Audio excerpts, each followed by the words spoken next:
Hello students, welcome to my YouTube channel. और एक question और, consistency and inconsistency of linear equations by using matrix method. यहाँ क्या कह रहा है, find the values of lambda and mu. और यह लीनियर इक्वेशन दिया हुआ है जब यह यूनिक सॉल्यूशन रखता है, जब नो सॉल्यूशन रखता है और जब इनफाइनाइट सॉल्यूशन रखता है। यानी लैम्डा और म्यू का मान बताइए।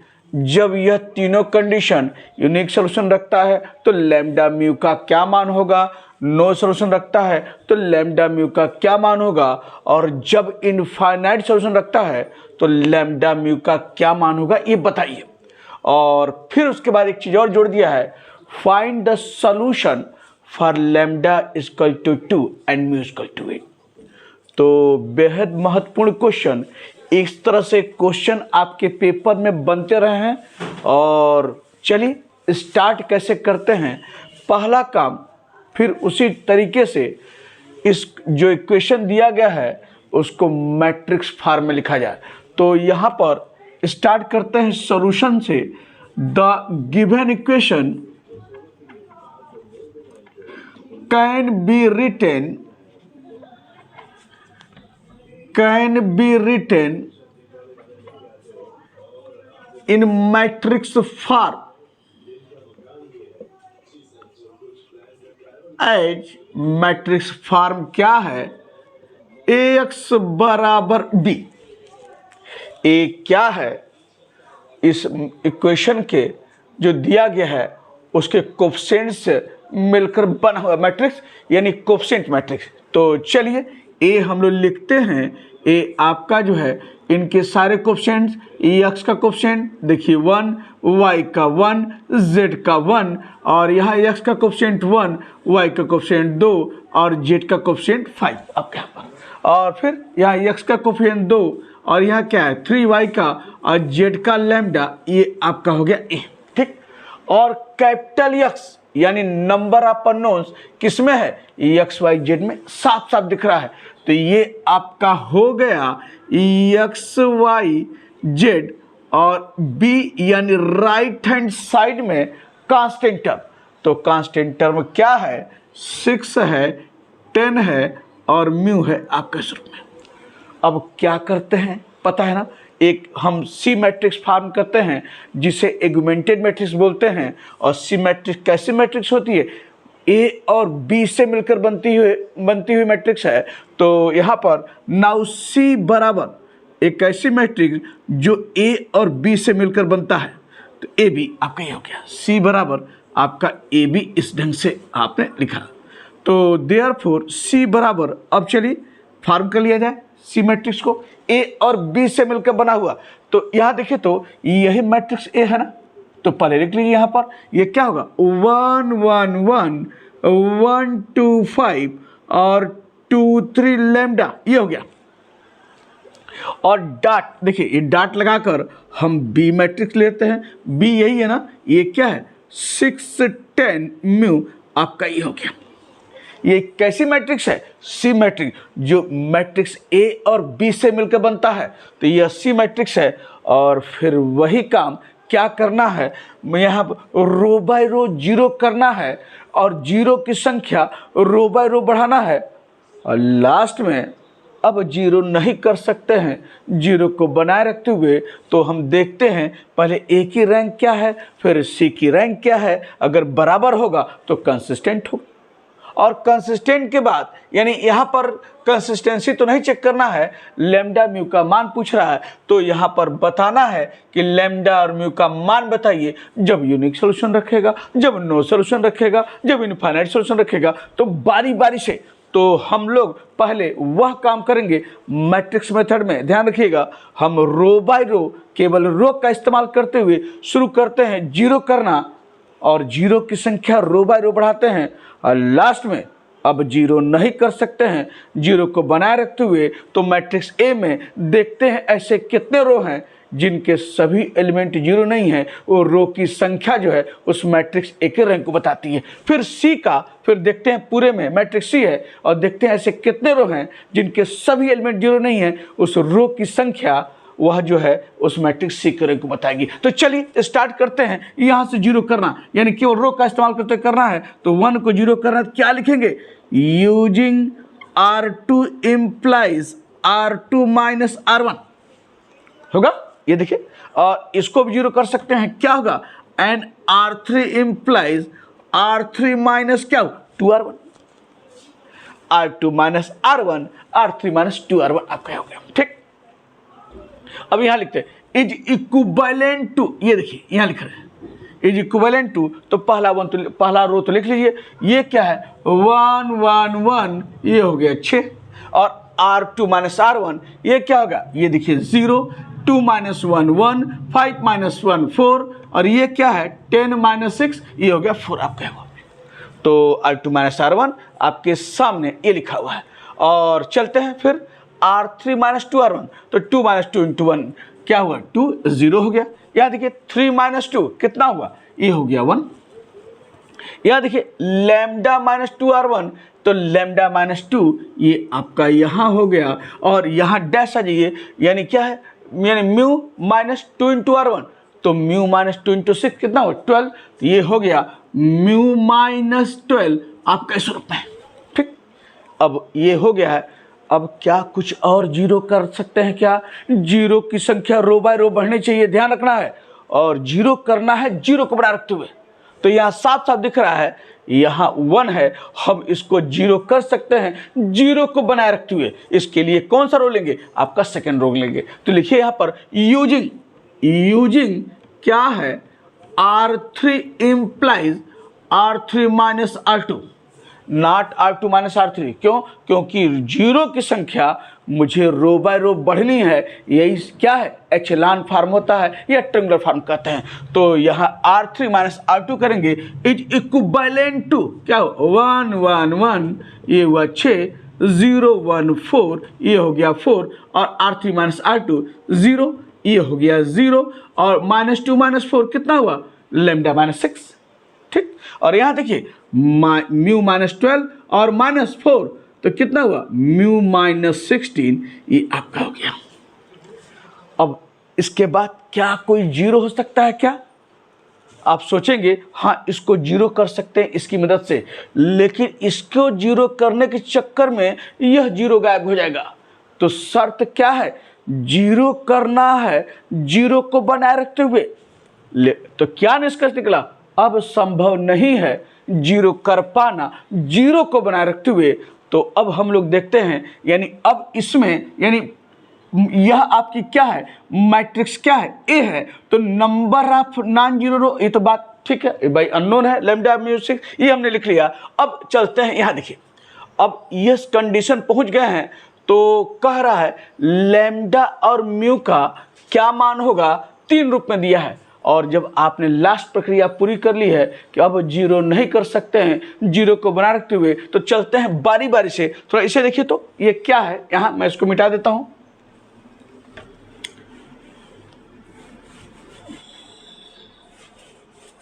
यहां पर देखिए आपका क्या है, यानी पहला है it has a unique solution. पहला part it has a unique solution. Unique solution कब रखता है, मैं बता चुका हूं। यूनिक सोल्यूशन कब रखता है, जब मैट्रिक्स ए की रैंक और मैट्रिक्स सी की रैंक बराबर हो, और बराबर किसके हो, नंबर ऑफ अननोन के बराबर हो। तो नंबर ऑफ अननोन कितना है, यानी एक्स वाई जेड कितने हैं, 3 है। तो यूनिक सोल्यूशन यही कंडीशन है जब rank of A equal to rank of C equal to number of unknowns. और यहाँ देखिए नंबर ऑफ अननोन 3 है, तो इसका मतलब है मुझे ए की रैंक भी 3 चाहिए और सी की रैंक भी क्या चाहिए, 3 चाहिए। तो यह देखिए, तो यानी यह यहाँ पर यानी कब है, यह आपकी यही मैट्रिक्स क्या है, ए है। तो ए है और ये लैम्डा अननोन है, तो इसकी रैंक 3 कब होगी? जब नंबर ऑफ नॉन जीरो रो क्या होगा? 3 होगा। तो इसका मतलब यह है कि यह देखिए, यह भी नॉन जीरो है, ये भी नॉन जीरो रो है, और ये 0 0 है, यानी यहाँ पर 0 नहीं रहेगा। यानी लैम्डा -6 का स्थान पर अगर कोई 0 न रहे, नॉट इक्वल टू 0, ये देखिए मैं क्या लिख रहा हूँ यहाँ पर, ध्यान से, ये मैं लिख रहा हूँ कि इज नॉट इक्वल टू 0। तो जब इसके सिर्फ ये देखिए, जब यह 0 नहीं है तो नंबर ऑफ नॉन जीरो रो कितने होंगे? 1 2 3। तो हमने क्या बोला है कि नंबर ऑफ अननोन 3 है यहाँ पर, तो नंबर ऑफ यानी 3 है तो ए की रैंक भी 3 चाहिए, सी की रैंक भी 3 चाहिए। तो ए की रैंक 3 कब होगी? जब नंबर ऑफ नॉन जीरो रो क्या होंगे? 3 होंगे। तो यहाँ देखिए, यह नॉन जीरो रो है, यह भी नॉन जीरो रो है, लेकिन ये 2 0 हैं। तो यहाँ पर लैम्डा -6 के स्थान पर अगर 0 नहीं रहेगा तो नंबर यानी कोई मान 1 2 3 4 कुछ भी रहे, बशर्ते 0 न रहे, तो number of non zero equal to 3, जो नंबर ऑफ अननोन के बराबर होगा। तो इसका मतलब कंडीशन क्या निकला? यानी इट है ये यूनिक सोल्यूशन कब? व्हेन, यानी क्या है? Lambda -6 is not equal to 0। मेरी बात समझ में आ रही है ना? Lambda -6 is not equal to 0। जब 0 नहीं होगा तो ए की रैंक क्या होगी? आपकी इसमें 3 होगी, साफ साफ। अच्छा ठीक, अब हम थोड़ी इसकी बात करते हैं। फिर कह रहा यानी अब इसमें ये तो ए है, सी की रैंक भी 3 चाहिए, ध्यान से, सी की रैंक 3 चाहिए।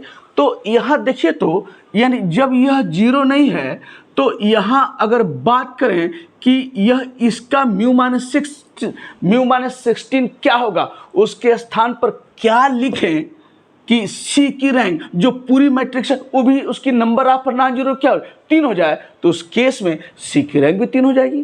तो इसके स्थान पर क्या लिखें? मान लिया इसके स्थान पर हम 0 नहीं लिखते हैं, नॉट इक्वल टू 0। मान लिया इसके स्थान पर 5 6 7 10 20 कुछ भी हो, 0 नहीं लिखते हैं। तो अब गिनेंगे तो नंबर ऑफ नॉन जीरो रो, देखिए 1 2 यहाँ पर 0 नहीं है तो नंबर ऑफ नॉन जीरो क्या हो जाएगा? 3 हो जाएगा। ठीक, और अगर सपोज दैट अगर यहाँ पर मैं 0 लिख देता हूँ तो क्या फर्क पड़ता है? फिर देखिए, तो यहाँ पर भी देखेंगे जब यह 0 नहीं है तो फिर क्या होगा? यहाँ पर भी नंबर ऑफ नॉन जीरो पूरे का यानी पूरी मैट्रिक्स क्या है? सी है। तो यहाँ पर number of non zero of C कितना होगा? 3 होगा, क्योंकि क्या है? यह 0 नहीं है। तो इसका मतलब यह है कि यहाँ पर कुछ भी रहे, चाहे 0 रहे चाहे 0 न रहे, कोई संख्या रहे, कोई फर्क नहीं पड़ता है, क्योंकि यहाँ पे 0 नहीं है तो नंबर ऑफ नॉन जीरो गिनेंगे 1 2 3 और पूरी मैट्रिक्स की रैंक क्या हो जाएगी? 3 हो जाएगी। यानी इसके स्थान पर कुछ भी लिखिए, μ-16 के स्थान पर कुछ भी लिखिए, कोई फर्क नहीं पड़ता है पूरे सी के रैंक में, क्योंकि यह 0 नहीं है तो नंबर ऑफ नॉन जीरो क्या होगा? 3 ही होगा। 0 रहे तो भी 3, 0 नहीं रहे तो भी 3। इसका मतलब क्या हुआ कि यह यहाँ पर क्या लिख सकते हैं? And mu can have any value, mu can have any value. ये देखिए पहला गया, mu can have any value. तो lambda -6 is not equal to 0 and कुछ भी म्यू रखिए, म्यू का मान, यह उसकी रैंक क्या होगी? 3 ही होगी पूरे सी की, क्योंकि यह 0 नहीं है। तो दैट इज आप लिख सकते हैं यहाँ पर lambda -6 not equal to 0, lambda is not equal to 6। तो पहला कंडीशन आपका हो गया, कब यूनिक सोल्यूशन रखता है? जब लैम्डा का मान 6 न हो और म्यू का मान कुछ भी हो। अब चलते हैं दूसरा, कह रहा है it has no solution, it has no solution. No solution कब रखता है बता चुके हैं, व्हेन, जब मैट्रिक्स ए की रैंक और सी की रैंक बराबर ना हो। पता है ना, rank A is not equal to rank C. जब ये बराबर नहीं होगा तब क्या होगा? द इक्वेशन है नो सोल्यूशन। अब हम बात करते हैं यहाँ पर, तो दोनों की रैंक बराबर कब नहीं होगी? अगर इसके स्थान पर अगर हम 0 रखते हैं, ध्यान से, इसके स्थान पर 0 रख दें तो यह मैट्रिक्स ए है। यहाँ देखिए तो नंबर ऑफ नॉन जीरो कितना हो जाएगा? 2 होगा कि नहीं होगा? 1 2, ये तो सब 0 है, तो नंबर ऑफ नॉन जीरो वो क्या होता है, रैंक ऑफ मैट्रिक्स। तो नंबर ऑफ नॉन जीरो 2 है, तो इस मैट्रिक्स ए की रैंक क्या हो जाएगी, 2 हो जाएगी। और यहां पर देखिए म्यू माइनस 16 है, अगर यह जीरो न रहे, यह जीरो न रहे तो थोड़ा देखिए तो यह पूरे मैट्रिक्स क्या है, सी है। तो नंबर ऑफ नॉन जीरो कितना हो जाएगा, 1 2 3। यह भले जीरो रहे, यह जीरो नहीं है, पूरा सी क्या हो जाएगा, number of non zero equal to 3। तो रैंक कितनी जाएगी, रैंक इक्वल टू 3। तो इस केस में सॉल्यूशन कब नहीं रखेगा, जब दोनों की रैंक बराबर नहीं होगी। तो यहाँ पर क्या है, अगर लैम्डा माइनस 6 बराबर 0 हो जाए तो ए की रैंक 2 हो जाएगी, और म्यू माइनस 16 0 न रहे तो सी की रैंक क्या हो जाएगी, 3 होगी। और चूंकि दोनों की रैंक बराबर नहीं है, दिस केस में क्या है, इट हैज नो सॉल्यूशन। तो कंडीशन क्या आया, व्हेन आप लिखेंगे क्या, lambda minus 6 is equal to 0 and mu minus 16 is not equal to 0। That is क्या हो गया आपका यहाँ पर, lambda is equal to 6 and mu is not equal to 16। दूसरा कंडीशन, जब यह रहेगा तो इट हैज नो सॉल्यूशन। और तीसरा, इनफाइनाइट सॉल्यूशन। कब इनफाइनाइट सॉल्यूशन रखता है, यह कंडीशन बता चुके हैं। इनफाइनाइट सॉल्यूशन कब रखता है, जब रैंक सी बराबर तो हो लेकिन नंबर ऑफ अननोन से क्या हो, कम हो। तो नंबर ऑफ अननोन कितने हैं, 3 हैं। तो 3 से कम रैंक कब होगी, जब नंबर ऑफ नॉन जीरो ए का जो है 2 हो, सी का भी क्या हो, नंबर ऑफ नॉन जीरो यानी कितने हो, 2 हो। तो number of non zero row equal to rank of matrix. तो उस केस में दोनों की रैंक तो बराबर होगी और रैंक क्या होगी, 2 होगी। और क्या होगा, नंबर ऑफ अननोन से जो 3 है उससे कम होगा। तो कंडीशन कब इनफाइनाइट सॉल्यूशन रखता है, जब ए की रैंक सी की रैंक बराबर तो है लेकिन नंबर ऑफ अननोन से कम हो। नंबर ऑफ अननोन 3 है, तो 3 से कम कब होगी रैंक, जब लैम्डा माइनस 6 0 हो जाए। तो यह देखिए तो ए मैट्रिक्स जो है नंबर ऑफ नॉन जीरो कितने जाएगी, 1 और 2, तो उसकी रैंक कितने हो जाएगी, 2 हो जाएगी। और अगर म्यू माइनस 16 भी 0 हो जाए, तो यहाँ देखिए म्यू माइनस 16 भी 0 हो गया, तो यहाँ पर फिर गिनेंगे नंबर ऑफ नॉन जीरो 1 और 2, यानी यहाँ पर भी क्या है, सी की रैंक भी क्या हो जाएगी, 2 हो जाएगी। तो नंबर ऑफ नॉन जीरो यहाँ ए की भी 2 है, नंबर ऑफ नॉन जीरो सी की भी 2 है। तो रैंक दोनों की बराबर हुई, लेकिन नंबर ऑफ अननोन से क्या है, कम है। उस केस में इट हैज क्या होगा, इनफाइनाइट सॉल्यूशन। तो कंडीशन क्या मिला, इन लिख रहे हैं it has infinite solution, it has infinite solutions. और कब इनफाइनाइट सॉल्यूशन रखेगा, व्हेन कंडीशन क्या है, जब लैम्डा माइनस 6 बराबर 0 हो जाए एंड म्यू माइनस 16 बराबर 0 हो जाए। तो क्या माना या, दैट इज आपका जो है लैम्डा बराबर 6 एंड म्यू बराबर 16 आपका आया। यही आपके सारे कंडीशन, तीनों कंडीशन पर लैम्डा और म्यू का मान इस रूप में है।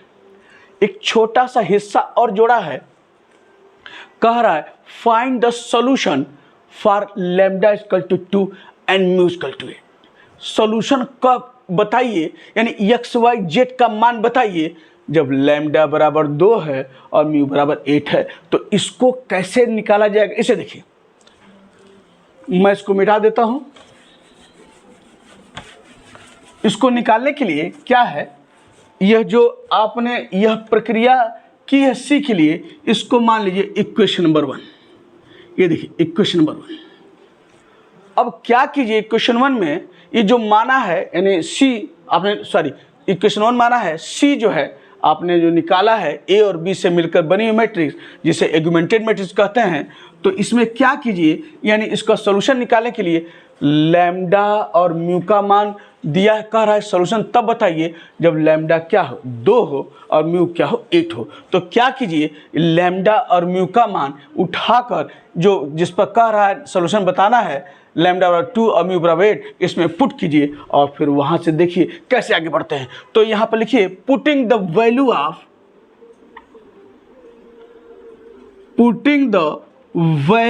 ऑफ लैम्डा बराबर 2 and mu equal to 8 in equation 1 में पुट करते हैं। तो क्या हो जाएगा, यहां देखिए यानी देयरफॉर क्या हो गया आपका, ये हो गया 1116 111, ये हो गया 6, और फिर क्या है 014, और फिर क्या है ये आपका 4 है। और यहाँ देखिए यह आपका 0, ये आपका 0, और लैम्डा 2 रखिए 2 - 6, 2 - 6 कितना होगा, ये हो जाएगा -4, और यहाँ जाइए म्यू क्या है 8, 8 - 16, 8 - 16 कितना होगा आप जानते हैं -8, आपका ये हो गया। तो 2 यहाँ आपने लैम्डा 2 रखा -4, अब म्यू 8 रखा, 8 - 16 -8 आपका। अब इसको जो है मुझे एक्स वाई जेड का मान निकालना है, तो क्या कीजिए इस जो मैट्रिक्स सी है इसको ए एक्स बराबर बी के रूप में लिखा जाए। दिस इम्प्लाइज कैसे, यहाँ देखिए यानी ए एक्स बराबर बी, यहाँ समझिए अगर लिखना चाहें इसको ए एक्स बराबर बी के रूप में तो कैसे लिखेंगे, यहाँ देखिए। तो अब बता सकते हैं ए मैट्रिक्स इसका क्या होगा, ए मैट्रिक्स यही है ना, ये देखिए यही तो ए मैट्रिक्स है। तो ए मैट्रिक्स लिखिए क्या 1 1 1 0 1 4, और ये क्या है 0 0 -4, ये देखिए। और यक्स का मतलब है number of unknown, number of unknown क्या है एक्स वाई जेड, तो यह आपका क्या हो गया, ये हो गया एक्स वाई जेड। और कैपिटल बी यहाँ देखिए कैपिटल बी क्या बोले राइट हैंड साइड में कांस्टेंट टर्म, तो कांस्टेंट टर्म यही है ना, ये देखिए 6 4 -8, यही क्या है बी। तो यहाँ क्या लिखेंगे 6 4 और -8 आपके इस रूप में।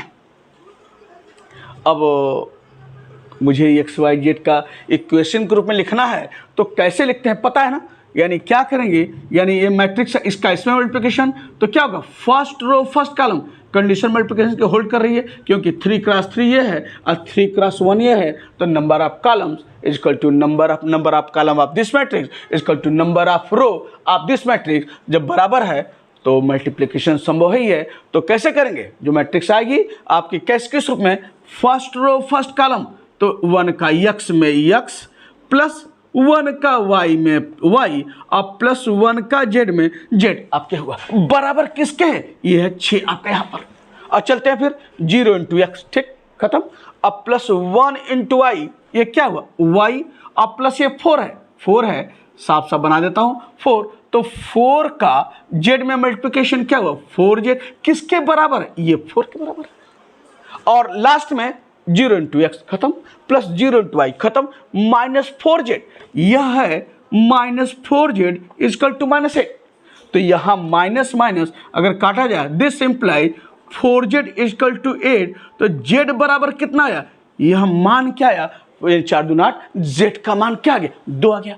अब मुझे y का मान निकालना है, फिर x का मान निकालना है, तो y का मान निकालने के लिए हम इसको चूज करते हैं। तो दिस इम्प्लाई ये क्या हुआ y + 4 रखिए, z का मान 2 इक्वल टू 4, दिस इम्प्लाई y बराबर 4 -8, तो दिस इम्प्लाई y बराबर क्या आया -4 आपका यहाँ पर साफ साफ देखिए। तो y निकल गया, z निकल गया, अब सिर्फ किसका मान निकालना x का मान निकालना है। तो दिस इम्प्लाई रख दीजिए यहाँ पर x का मान x, अब प्लस y -4 अब प्लस z +2 बराबर 6। तो दिस इम्प्लाइज क्या आया यहाँ पर x बराबर ये देखिए 6, और ये है -4 + 2 -2, इधर जाए क्या +2, तो x बराबर क्या है 8 आपका यहाँ पर। तो x बराबर 8 है, y बराबर -4 है, चाहे लिख सकते हैं x बराबर 8 y बराबर -4 और z बराबर 2, यही आपका क्या है, यानी आपने मान निकाला है आपका इस रूप में। तो पूरा क्वेश्चन आपने इस ढंग से यानी x = 8 y -4 और z = 2 आपने निकाला है, यानी इसका सॉल्यूशन निकला है कब, जब लैम्डा बराबर 2 और म्यू बराबर 8 है। तो इस तरह से आपने क्वेश्चन को पूरा किया, एक बहुत अच्छा क्वेश्चन आपका इस रूप में। और कभी भी इस तरह से अननोन जो मान जिसका मान पता नहीं है वह कंडीशन कैसे निकालते हैं आपको मैंने बताया है। और जो भी क्वेश्चन इस तरह से पूछे जाएंगे बिल्कुल इस ढंग से प्रोसीड कीजिए। और एक बहुत अच्छा क्वेश्चन इस रूप में समाप्त हुआ और आपके एग्जामिनेशन में ज़रूर पूछता रहा है अक्सर। तो फिर कुछ लेकर इस पर हम आ रहे हैं नेक्स्ट वीडियो में।